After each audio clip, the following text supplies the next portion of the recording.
Salam Dito. Apa nih nasihat Sang Cahaya kali ini? Semoga lebih menarik dan seru ya, Dit. Salam Carla. Nasihat kali ini tentu menarik dan seru karena semua sumber dari Sang Cahaya. Nah, seperti apa nasihatnya itu? Begini nasihatnya. Hidup dan ujian memang dua hal yang tidak bisa dipisahkan. Dalam hidup, manusia akan terus dihadapkan dengan ujian. Perpindahan dari satu masalah ke masalah lain. Tapi dari sana, bukan Allah ingin hal buruk dan kesulitan terjadi pada kita, bukan. Justru di sanalah, kita ditempa menjadi manusia yang lebih kuat. Untuk bisa mendekatkan diri pada Allah, sembari terus mencari jalan keluar dari sebuah masalah. Karena, tanpa mendekatkan diri padanya, akan terasa sia-sia pencarian kita atas solusi dari masalah. Karena, yang kuasa atas terjadinya segala sesuatu itu, Allah. Dan yang kuasa memberi jalan keluar, juga Allah.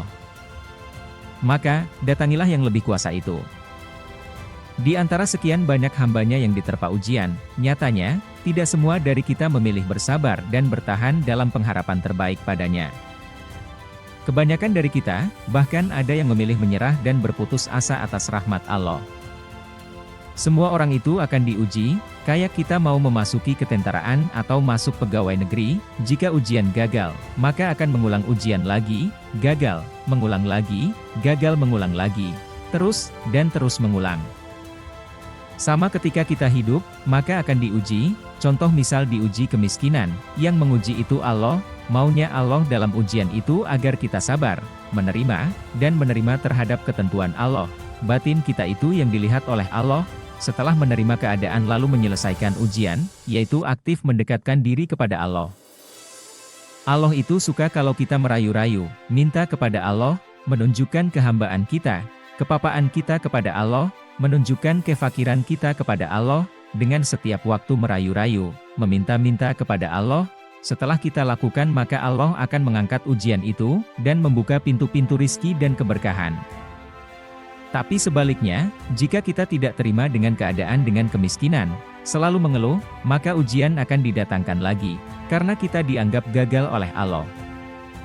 Besok mengeluh lagi, artinya gagal lagi, maka akan didatangkan ujian yang sama, setiap hari, setiap waktu didatangkan ujian yang sama, sampai kita mengerti dan paham. Kalau terus mengeluh, ya namanya terus gagal dan akan didatangkan ujian yang sama, yaitu kemiskinan. Akhirnya seumur hidup diuji miskin, ya akhirnya jadi orang miskin selama-lamanya. Lalu, seperti apa hakikat ujian itu, Dito? Ketika seorang muslim sudah ditarik oleh Allah mendekat, entah itu dengan secara halus atau kasar, sama saat itu tarikan iblis berusaha mempengaruhi orang itu, maka terjadilah tarik-menarik. Orang yang ditarik oleh Allah dengan cara kasar, cenderung tidak seketika itu bisa menyadari akan tarikan Allah, kasih sayang Allah dengan cara mengambil apa yang dicintai atau apa yang menjadi kesenangan orang itu, menjadikan dia lepas kendali, kadang marah, tak terima dengan apa yang terjadi, timbul kenelangsaan dan kesedihan yang menghancur remuk redamkan perasaan hatinya, jiwanya seperti terbanting, tercampak. Biasanya hal seperti itu juga Allah menggerakkan hati orang di sekitar orang itu untuk ikut menambahi beban mental, entah mencemooh, menghujatnya, memfitnahnya, atau mengucilkannya, penderitaan seakan makin berat saja. Jika orang itu sadar bahwa itu adalah tak lepas dari kehendak Allah yang ingin menjadikan dia orang yang dekat dengannya, permasalahan transisi akan lebih mudah, tapi kadang kejadian di lapangan tidak begitu. Kadang orang itu malah lari pada hal-hal kemusyrikan, entah ke dukun atau ke kuburan-kuburan, mencari solusi. Kita tidak mau membahas itu, tapi kita mau membahas orang yang mau dekat dengan Allah. Ketika orang itu sadar, lantas dia mencari solusi dari kehancuran semuanya, dengan mendekatkan diri pada Allah, mungkin dengan mendatangi kiai atau pengajian, atau dari mana saja, batinnya mulai dicerahkan dengan permasalahan yang dihadapi, apa yang dialami dan hakikat di dalamnya. Batinnya mulai mau menerima dengan keadaan yang dialami, dan batinnya sadar, logikanya mengemuka, imannya mulai mengecambah. Pelan tapi pasti dalam batinnya lantas mengambil kesimpulan, tak ada cara untuk keluar dari apa yang dialaminya ini, selain mendekatkan diri pada Allah. Maka mulailah suatu proses perjalanan menuju Allah dia susun, suatu tekad dia bangun, tekad untuk mendekat pada Allah, dia mulai menyadari jalan yang seharusnya ditempuh oleh orang Islam yang punya iman. Dalam batinnya mulai mendekatkan diri pada Allah, dengan menjalankan laku ruhani, amaliyah-amaliyah mulai diistiqomahkan. Tanda orang itu mau didekatkan lagi adalah, orang itu himmah kemauan, sejawatinya kuat kukuh, dia berusaha istiqomah, Allah melihat apa yang dilakukan oleh orang itu. Dan Allah sayang pada orang yang kembali, Allah cinta pada orang yang membersihkan diri, karena sayangnya Allah pada orang itu, lantas Allah ingin orang itu makin dekat dengan cepat. Diumpamakan mesin, yang jalannya pelan, karena karaten, karena banyak karat, dan banyak kotoran, maka harus dibersihkan. Diumpamakan jika karat itu tipis, maka cukup dilap, tapi jika karat itu tebal, apalagi sudah mengerak sekeras beton, tak cukup diamplas. Tapi dibetel, dibodem, ditempa sampai rontok semua karat. Sama ketika orang yang dikehendaki Allah menjadi dekat itu keraknya tebal, maka Allah membetelnya, membodemnya memalunya dengan keras. Ketika orang yang dikehendaki dekat itu masa lalunya penuh dosa, maka Allah mendatangkan bala bencana, datang seperti martil, bertalu-talu, datang seperti ombak pantai gilir gumanti, entah sakit, ujian, berdatangan untuk mengikis dosa-dosa orang itu, sehingga ruhaninya bersih dari berbagai macam kerak dosa. Orang yang memukul roboh bangunan tembok rumahnya, karena mau merenovasi rumah, itu bukan karena orang itu benci pada rumah itu, tapi karena orang itu mau menjadikan rumah itu lebih baik lagi.